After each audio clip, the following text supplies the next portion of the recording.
अस्सलामुअलैकुम दोस्तों, आज की हमारी ये वीडियो उन लोगों के लिए है जिनकी नज़र कमज़ोर है।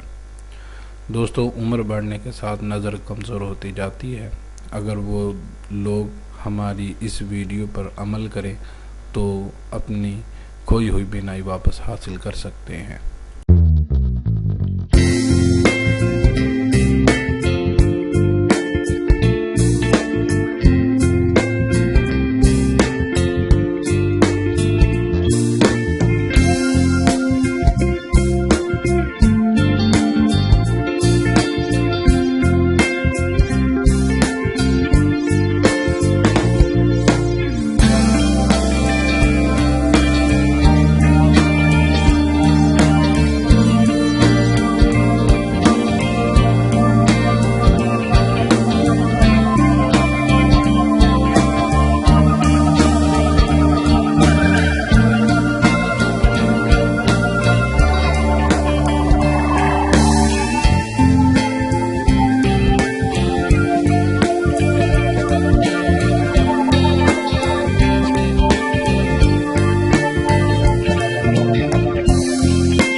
दोस्तों, अगर आपको मेरी ये वीडियो पसंद आई हो तो हौसला अफजाई के लिए चैनल को सब्सक्राइब करें, लाइक और कमेंट्स दें।